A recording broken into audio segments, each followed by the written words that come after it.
Educação e musicalidade fazem parte e marcam a história de Santo André. No bate-papo de hoje, vamos conhecer um personagem que desperta identificação com a cultura, esportes e o cotidiano da nossa querida Santo André. O regente Marcos Calil se empenha em várias áreas da música, com um engajamento voltado ao desenvolvimento dos que o procuram para aprender e aprimorar seus dons. Com uma didática sincera e natural, Calil vem colaborando com afinco à tradição dos corais e dança na nossa região. Desde muito cedo, ele estudou piano com Elizabeth Rupolo, depois Estampier, uma dança medieval, música e artes. Fez faculdade de regência e composição na FMU. Em 1992, foi para o Conservatório Superior de Música e Dança em Paris. Além disso, Calil é regente, cantor e participa de diversos corais aqui na região. Boa noite, gente. Bem-vindo a mais um bate-papo com Pedro Bottalo. E hoje eu vou conversar com um maestro aqui da região de Santo André, o Marcos Calil. Na verdade, a gente vai falar sobre música, vai falar sobre cultura e também como é uma... Vamos falar um pouco de Santo André, né? Que ele é de Santo André, né? Nascido, né, Marcos, em Santo André? Nasci em Santo André, nasci aqui na Beneficência Portuguesa. Opa, então, bem do lado, né? Aqui, perfeitinho. Eu também sou de Santo André, então me fala um pouquinho. Primeiro que você é um maestro, então já é uma coisa, infelizmente, nesse nosso país, a cultura, a arte não é nada valorizado, na verdade. É verdade. Nada, né? Então, você ser maestro no Brasil realmente já é uma coisa difícil de acontecer, né? Porque não é fácil ser líder. Me fala um pouquinho da sua história aqui em Santo André, que colégio você estudou, como que foi a sua vida até o presente momento? Bom, Santo André, quando criança, eu fiz piano com a Elizabeth Rupolo, que era uma das professoras de piano, assim, mais cotadas da vizinhança, do centro, né? Na verdade, existiam poucas professoras de piano, né? E então, sabe, era chique, né, para os filhos, né, irem estudar piano. Então, sabe, a minha família toda fez, meu irmão foi estudar com a Elizabeth Rúpulo, a minha prima, as vizinhas, né? Então, era assim, não tinha, assim, aquele costume de ir ao conservatório, porque o conservatório só existia o Santa Cecília, e era um acesso um pouco difícil, tinha que fazer admissão. Então, quando criança, os pais sempre mandavam os filhos com a Elizabeth Rupolo. Então, eu fiz piano com ela, foi interessante, eu cheguei a fazer uns 5 anos com ela de piano. Depois, adolescente, eu fui para a Estampi Music Art, que já era com os 4 maiores assim, músicos andreenses, né? Que era a Marisa Lacorte, que era uma excelente pianista e professora, o Sérgio Figueiredo, que era um excelente violoncelista e que foi a minha inspiração justamente para me tornar maestro, porque ele era um maestro assim de mão cheia, ele tinha um talento maravilhoso. E a Estampi Music Art eram então esses professores, todos músicos profissionais que vinham da Fundação das Artes e das grandes faculdades de música. Passou a adolescência, então, quando adulto, já de 18 anos, eu fui para a Fundação das Artes, justamente para fazer um complemento em teoria, em percepção, abranger toda a área musical. E na Fundação das Artes eu fiz música de câmara, fiz flauta doce, fiz um pouco de violão, fiquei mexendo em tudo. Mas eu já tinha mesmo essa vocação para regente, que me tornar maestro era a minha vontade. Depois disso, da fundação, eu tinha que fazer uma faculdade, né? Então, eu tentei a Unesp, eu não consegui passar na prova de português da Unesp, no primeiro ano. No segundo ano, eu cheguei atrasado para a prova de aptidão, para a prova de música. O meu Fusquinha, sabe, até chegar no Ipiranga foi um problema. Não fala mal de Fusquinha. Foi eu sou admirador. Época, olha, Pedro, na época foi um problema, eu consegui chegar atrasado, então 2 anos consecutivos, eu falei, chega, eu não vou entrar na Unesp. Aí eu tentei a FAAM, que é a Faculdade de Artes Alcântara Machado, filiada à FMU, que era uma faculdade particular, né? Então, eu falei, bom, eu trabalho, eu acho que eu vou conseguir pagar. Na FMU, o vestibular foi tranquilo, e eu ingressei na FMU, fiz FMU 2 anos, e depois, como a faculdade estava muito cara, e eu tive a oportunidade de passar um concurso para fazer uma faculdade na França. Felizmente, eu ganhei o concurso, e eu consegui uma pequena bolsa para fazer um ano de experimentação e saber aonde eu ia estudar. Mas, na verdade, era para fazer um curso de francês, né? Porque eu ganhei essa bolsa para uma universidade de francês em Rouen, na Normandia. E, chegando na França, aquele, sabe, sistema educativo que é maravilhoso, né? Você se sente cidadão, estudante, você tem uma série de acessos, sabe, de ajuda. Eu fiz o meu curso de francês e já procurei uma escola de música e eu percebi que para quem já tinha nível superior, poderia ingressar no Conservatório Superior Nacional de Música e Dança de Paris. E aí eu pleiteei minha admissão. No ano seguinte, eu fui para a França de novo para fazer a minha admissão. Felizmente eu fui aceito. Sabe, é uma banca de júri assim que dá medo. É impressionante a qualidade, sabe, o que você tem que mostrar, né? Mas felizmente eu consegui passar e eu fiquei na França, então, estudando no Conservatório Superior. Eu fiz regência e me tornei maestro pelo Conservatório Superior. Essa vocação para música, para artes, modestamente eu tenho um pouco de história. Não sou músico, não tenho essa capacidade, mas gostar de arte, gostar de cultura até vem do berço, né? Meu pai, a minha mãe, minha tia sempre me ensinaram. É óbvio que eu não tenho vocação para tocar instrumento, ainda muito menos ser maestro, né? Mas eu tenho, graças a Deus, eu consegui passar por vários tipos de arte, de cultura, e, é claro, definir um pouco mais o que eu gostava ou não. Seus pais também são dessas áreas? Como que funciona? Sim, a minha mãe, ela era filha de italianos, né, e já sempre escutando óperas, escutando as canções italianas, o folclore. A minha avó também, já descendente de italianos, também sempre cantava. Então, eu escutei já, assim, bem de pequenininho, já escutavam eles cantando. O meu pai, ele era músico, ele era trombonista, acordeonista, ele nasceu em Pindorama e ele fez parte da banda municipal de Pindorama. Vi fotos, tudo, assim, não tinha ainda vídeo naquela época, né, não se gravava muito, né, mas as fotos antigas, e ele, sabe, com o uniforme dele da banda de Pindorama.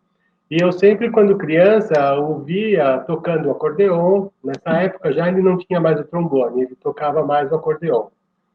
E então eu sempre me fui assim despertando esse gosto pela música, né? Ele gostava das grandes orquestras, tipo Reconnaissance, Paul Mourillat, e eu sempre escutando, né? Beatles, eu escutava muito Beatles, então, sabe, as cantoras libanesas, a Fairuz, eu escutei muito na minha infância. Então, a música sempre foi rodeada. E o meu irmão, ele era 5 anos mais velho do que eu, também músico, também pianista, né? E já também com uma tendência a ir para a regência. Eles passavam tardes, sabe, do fim de semana, escutando música, fazendo churrasco. Então, para mim, sempre foi esse despertar com a música, foi bem fácil. Bom, então, na verdade, veio de berço, né? De certa forma, não tem como fugir. E me fala uma coisa, a sua experiência na França, é claro que você falou, assim, en passant, né? Como que foi? Primeiro você foi fazer um curso de línguas, depois você realmente... É claro que eles são muito mais evoluídos que nós em relação à cultura, e não é uma crítica, é uma verdade, não é crítica. O que você pode trazer da França, assim, que você fala, isso aqui eu vou poder introduzir aqui no Brasil, eu vou poder conseguir colocar algumas informações. Como que foi essa experiência lá? O que você pode trazer aqui para nós? Olha, Pedro, o mais rico que você pode ter de experiência com a França é a disciplina, a objetividade, o foco naquilo que você quer, a educação e o respeito para com os teus colegas, sabe? Porque, assim, os níveis culturais, cada país tem o seu nível de cultura. Evidentemente que a Europa, ela está um pouco à frente do que nós aqui da América, porque desde cedo eles ensinam as crianças a estudar, a falar outra língua, a tocar um instrumento, a desenvolver uma forma de arte. Infelizmente, aqui no Brasil, São Paulo, Rio de Janeiro, né, nas grandes metrópoles, perdeu-se o ensino de música nas escolas. As artes não são incentivadas. Eu ainda peguei uma época em que era ensinado música na escola. Eu, no meu primário, no 4º ano, eu tive ensino de música. A gente fazia pintura, desenhava, ensinava-se a fazer todo tipo de arte, a fazer tecido. As meninas faziam bordado, faziam crochê, faziam vestidos. Nós fazíamos, sabe, experimentos com educação artística do tipo, sabe, serrar madeira, fazer transistor. Então, era um ensino assim, municipal que fazia realmente uma educação de qualidade. Infelizmente, isso se perdeu. Na França e na Europa, essa tradição ainda existe. Por isso que a gente tem essa noção que eles têm mais evolução e tem uma certa assim, distância entre nós por causa disso. Entendi. Você falou uma coisa, por exemplo, você falou que você estuda na Fundação de Artes de São Caetano, né? E eu lembro que naquela época, se você quisesse, eu fiz um pouco período lá, se você quisesse tocar, por exemplo, bateria, você tinha que começar com flauta doce. Você não ia direto, você ia ter que fazer um processo, não é uma coisa eu vou fazer, não é que nem hoje que você vai numa aula, tinha um processo todo, você tinha que fazer não só uma flauta doce, você tinha que fazer uma outra tipo de arte, teatro, alguma coisa. Não era um conjunto de situações para você ser aluno. Isso mudou muito, é claro que nem existe mais. Hoje só tem conservatórios ou aulas particulares. Deixa eu definir uma coisa aqui com você. Me dá uma definição, o que é regente, maestro? Como que a gente pode definir?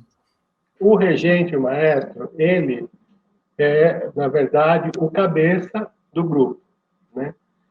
Não importa qual seja o grupo, se é uma orquestra, se é um coral, se é um grupo de câmara, se é um duo, um trio, um quarteto, ele tem que comandar como as pessoas, assim, os músicos vão executar a música em si. Né? Então, ou seja, ele não necessariamente precisa ser um músico ou um instrumentista. Evidentemente que todos os maestros e regentes, eles sempre têm um instrumento que já tocaram, porque, como você disse na Fundação das Artes, a gente entrava para fazer apreciação musical, fazia flauta doce, pegava um bumbo, aprendia a rítmica, e depois de um ano, você ia escolher o seu instrumento. Então, você tinha que passar pela educação musical primeiro, né? Isso se perdeu. Hoje você pode entrar em qualquer escola de música, você fala, eu quero fazer saxofone. Não importa se você vai ter aptidão ou não, você vai lá e você paga a sua mensalidade e faz.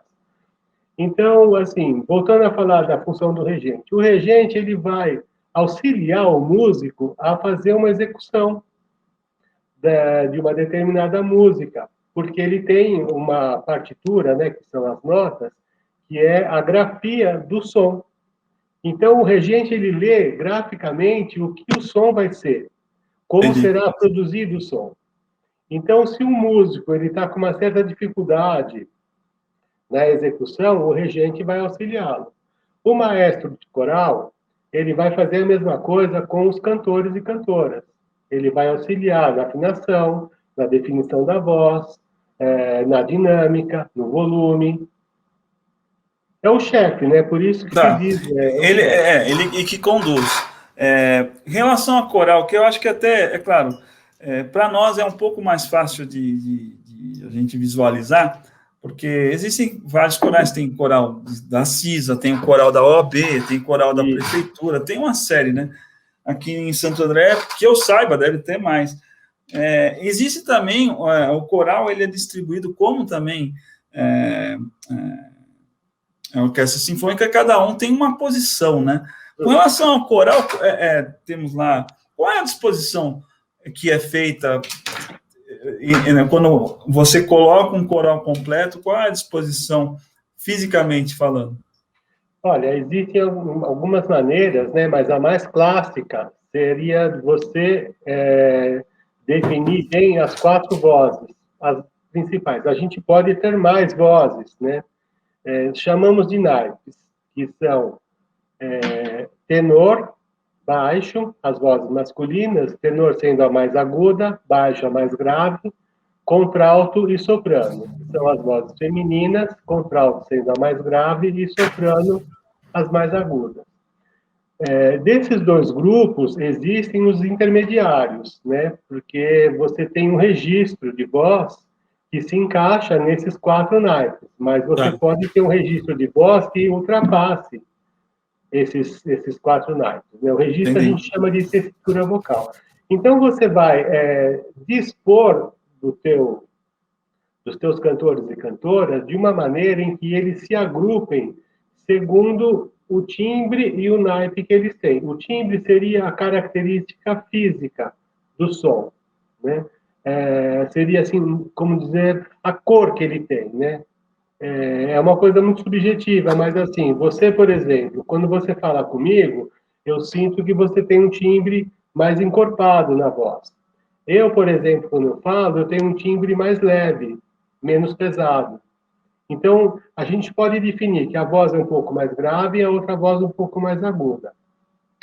Então, nessas características, a gente vai agrupar os cantores. E a gente vai colocar os cantores que têm um timbre parecido próximos e os que têm um timbre que não são parecidos distantes, né?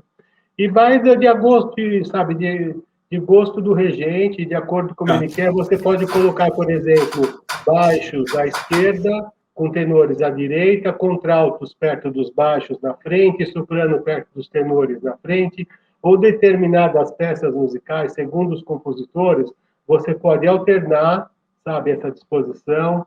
Você pode fazer a disposição, a mais clássica é a meia-lua, né? O regente fica no meio, fica uma meia-lua, para eles todos se ouvirem por causa da audição, né? Mas você pode alternar, você pode fazer em sistema anfiteatro, você pode colocar em praticáveis, né? Um grupo atrás do outro, mais alto.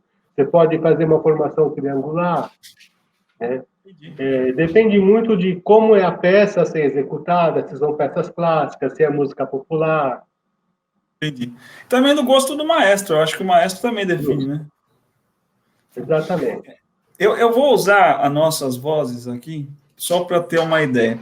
O masculino seria baixo ou tenor, né? Tenor e baixo. Usando essa voz, é claro, a minha e a sua, onde a gente ia se encaixar?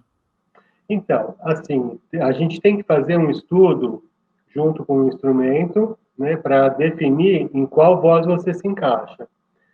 Eu te escutando, eu posso achar que você seja um barítono, que é um intermediário entre baixo e tenor. Só que a voz que a gente tem para falar não é a mesma que a gente tem para cantar. Ah, sim, é verdade. Então, ou seja, existe uma série de truques assim que a gente tem que descobrir na pessoa para que ela cante na voz que ela tenha para cantar, porque a voz vai ser um instrumento. Então, eu posso achar que você seja um tenor, mas pode ser que na hora que eu for fazer o estudo com você no piano, você seja um baixo ou um barítono. Entendi. Então depende da execução, assim, na prática, no dia a dia, no ouvido do maestro, né, para definir. Exatamente, isso mesmo. Me fala, bom, agora até curiosidade. O tenor e E soprano, quem são, assim, as suas... Quem é o top para você, de tenor e soprano? Vamos pegar os dois por enquanto, né? Que são as duas, uma soprana, duas e tenores. Bom, assim, o meu tenor preferido é o Plácido Domingo. Muito bom, realmente. Existe, sabe? Eu não quero dizer que ele é o melhor, né? É o tenor que eu mais gosto, que eu mais me identifico pela carreira, pelo timbre de voz, sabe? Pela potência, pela dinâmica, pela interpretação, pela musicalidade. Os outros também são muito bons, excelentes tenores, o Pavarotti, felizmente já falecido, José Carreira, vários outros. Mas eu me adapto mais ao Plácido Domingo, é quem eu mais gosto. De soprano, evidentemente, que eu não vou deixar de mencionar Maria Callas, porque foi um fenômeno mundial na voz feminina. Não existiu ninguém, nenhuma cantora que se igualou a ela. Né? Então, você, quando escuta uma área da Maria Callas, você fica extasiado, porque ela simplesmente não parecia ser humana. Ela parecia ser um instrumento. É impressionante a qualidade do som que ela produzia.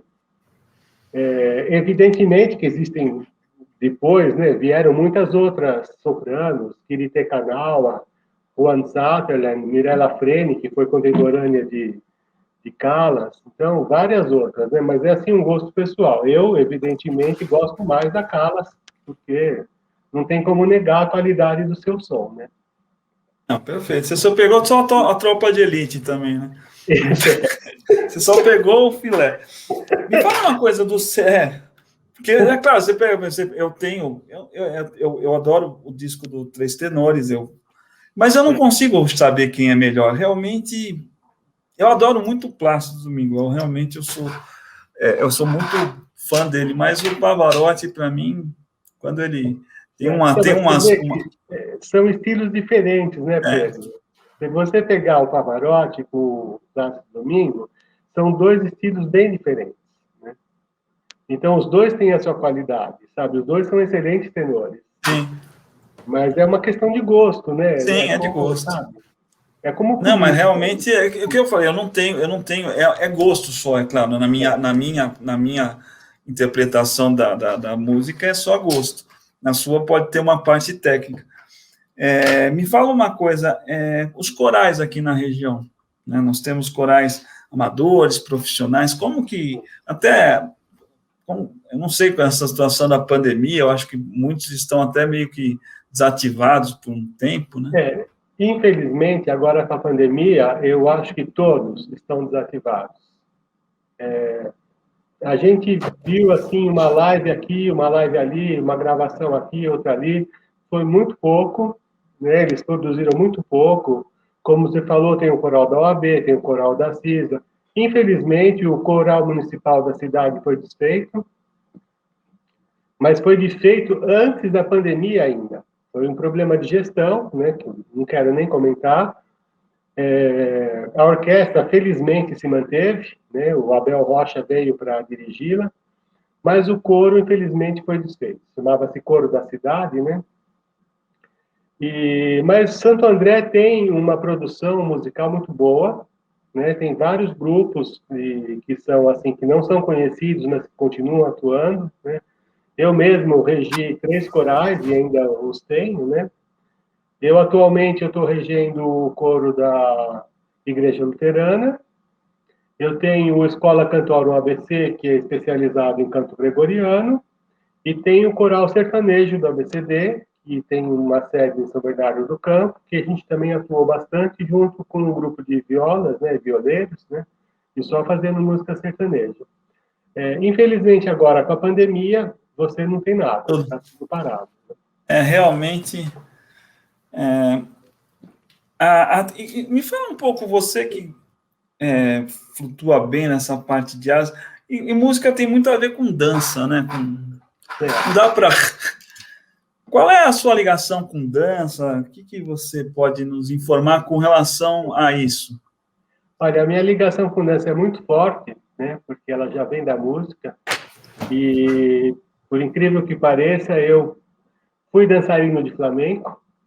Olha, que legal! Atuei durante 4 anos com o grupo chamado Ritmos da Alma, que é um grupo que surgiu com, na verdade, eram meus alunos, né? Alunas e alunos que faziam um curso de artes da FEFISA, a extinta FEFISA, né? Faculdade de Educação Física.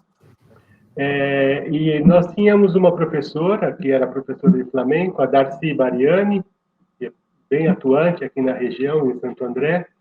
Ela, descendência espanhola, então ela tinha, sabe, uma excelente tocadora de castanholas, realmente com ritmo. E como eu fazia parte do grupo de professores, então ela me convidou, sabendo que eu era músico, né, e maestro, ela me convidou para fazer parte do grupo. Então eu dancei com eles 4 anos, né, e realmente pôr em prática a música com o corpo é muito interessante, Pedro, sabe? Assim, primeiramente porque é terapêutico. Assim. É terapêutico, você está sentindo a música em você e você está mexendo no seu corpo e você está dançando. E o flamenco tem aquela magia, né, de você dançar, traz aquela sensualidade, sabe? É uma interpretação, né? Não é uma simples dança, né? Realmente É uma tem interpretação, tudo, justamente. Então, você tem, como você falou da parte cênica, né, da dança, então você interpreta aquilo que você dança e aquilo que você ouve, né? Porque o flamenco, ele também é um estilo musical e que foi, sabe, muito bem feito da adaptação da dança. Assim como as sevilhanas, o passo doble, né, todas as músicas que decorrem da Andaluzia, que trazem esse misto, né, de árabe e música espanhola, então Sim. fica muito interessante.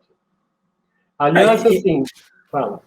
Não, eu ia falar que a dança, eu sou péssimo em dança, só uma comentar. Mas a dança não deixa de ser uma prática de esporte, né? Um exercício que o Flamengo, eu tenho certeza que deve ter um condicionamento físico terrível para você fazer isso. Não é tão fácil assim como...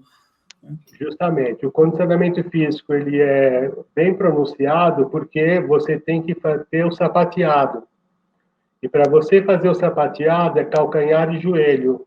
O tempo todo você troca calcanhar e joelho, sabe? E coordenar os braços, coordenar o corpo. É necessário fazer um aquecimento antes.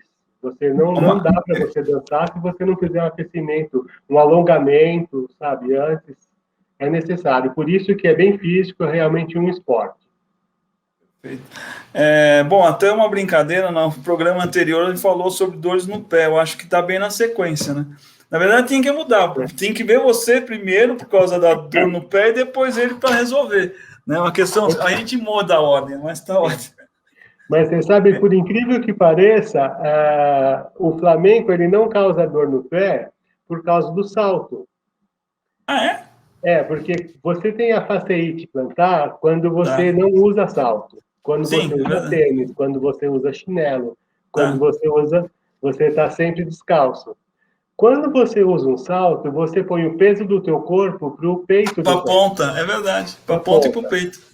Então, ou seja, o flamenco ele pode ser cansativo e pode dar desgaste no joelho, mas nos pés não. Ele não vai dar o pés com dor.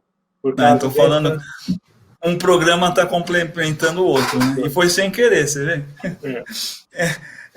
Me fala, assim, quais são as qualidades, quais são os requisitos para um bom regente, um bom maestro? É óbvio que conhecer música, não tenho a menor dúvida, mas...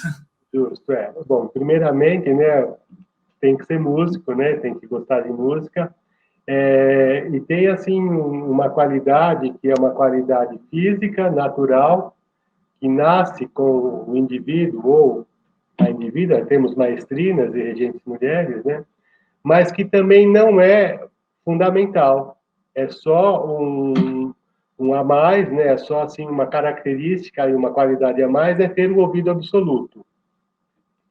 O ouvido absoluto são assim, são seres humanos que já nascem com a escala musical no cérebro, né? Você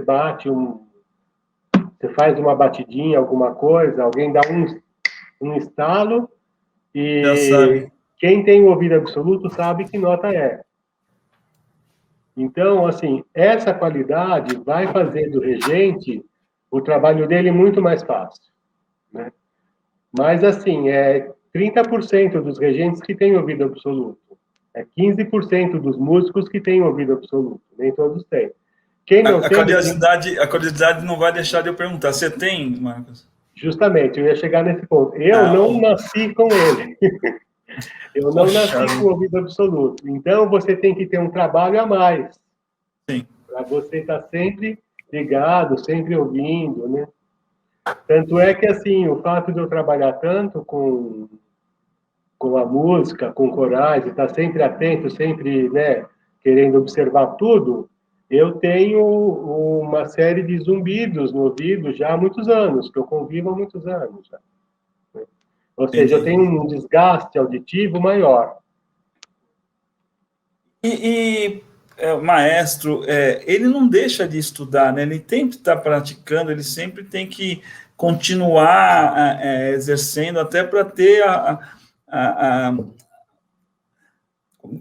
a sintonia muito mais fina, exercitar sempre o ouvido, né? Isso eu acredito que seja assim, não é nenhuma. É, exatamente, Pedro. É assim, porque também a música, ela não é uma coisa estática, né? Ela muda. Sim, A música contemporânea, ela traz para você uma série de problemas. Ela traz ruído, ela traz sintetizador, ela, sabe, traz, assim, um grito de um animal. Então, assim, foi se incorporando na música uma série de elementos sonoros que nosso ouvido não captava antes, né? sim.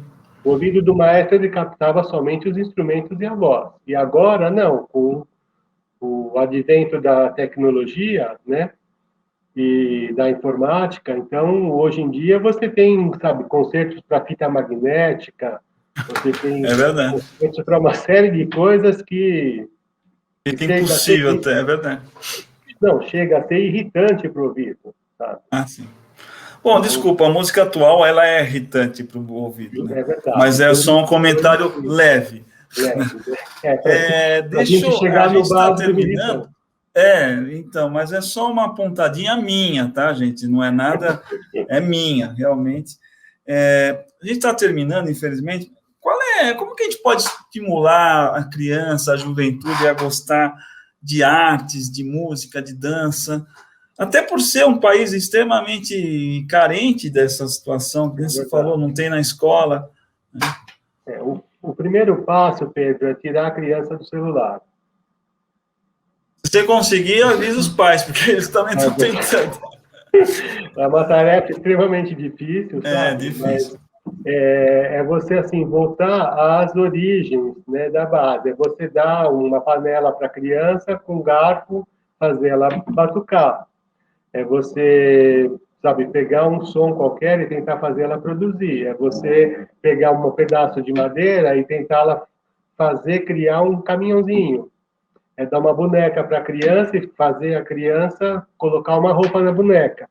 Então, a gente tem que voltar às origens daquilo que a nossa infância foi, né? Então, assim, para os jovens de hoje, né, que seriam nossos filhos, por exemplo, né, eles têm que passar para os filhos deles, que seriam nossos netos, essa essência do que a nossa infância foi. Para você poder despertar o amor às artes, à música, ao trabalho manual, né? Porque só assim, se os pais incentivarem, aí sim a criança ela vai despertar. Porque se você for depender da escola, sobretudo a municipal, ela não vai ter. Ela vai ter um Mesmo computador ou um celular. a particular com relação a isso, eu também acho que não foge muito, não. Eu Não, acho que os né? pais, até usando assim, de pegar vídeos, usar mesmo aí o YouTube para colocar músicas boas, orquestras, eu acho que danças, isso aí também eu acho que é uma forma de estimular também, né? Sim, Usar a tecnologia a nosso favor, né? Teria que ser assim, justamente. Marcos, infelizmente a gente terminou. Esse papo aqui a gente poderia fazer por muito, muito tempo. Se você tiver disponibilidade, nós vamos fazer segunda chamada. Tá Ótimo, bom? Pedro, adoraria. E a gente faz um tópico para a gente falar sobre o que nós não falamos aqui hoje. Perfeito. Porque o tema é realmente muito vasto. Perfeito. Eu agradeço muito, o papo foi ótimo. Conversar com alguém que é da cultura, que conhece, tem a sensibilidade, é muito importante e é gostoso. Eu agradeço de coração. Como que eu entro em contato com você, Marcos? Olha, você me encontra no Facebook, né, com Marcos Calil, né? Tá. Eu também tenho Instagram, mas eu entro um pouco no Instagram. Mas o Facebook é o mais fácil mesmo, né? Ou senão você pode me mandar mensagens pelo WhatsApp, porque agora a gente faz tudo pelo WhatsApp, né? O WhatsApp se tornou, sabe, o mestre da comunicação. Então, Qual é o seu WhatsApp? Meu WhatsApp é o meu telefone, né? Que é o que o João Vicente tem. Eu vou te falar ele, é o 96637 4815. Tá. Inclusive, eu queria deixar aqui então, um convite, né, para as pessoas que quisessem ter uma formação musical, que quisessem, sabe, incentivar os seus filhos, né, a ter o despertar da música, ou mesmo vocês, avós, né, que queiram voltar a cantar, participar de um coral, por favor, me contactem, né, contactem a produção, ou me contactem no WhatsApp, que eu acabei de citar para o Pedro, né, eu vou repetir, é o 96637 4815, ou me procurem nas redes sociais pelo meu nome, Marcos Calil, e eu terei imenso prazer em aconselhá-los o que seria melhor para vocês, porque música é uma terapia. Sem dúvida. Agradeço. Gente, muito obrigado. Boa noite para vocês e até o próximo programa. Obrigado, Pedro, pela oportunidade. Obrigado a você, Marcos. Obrigado.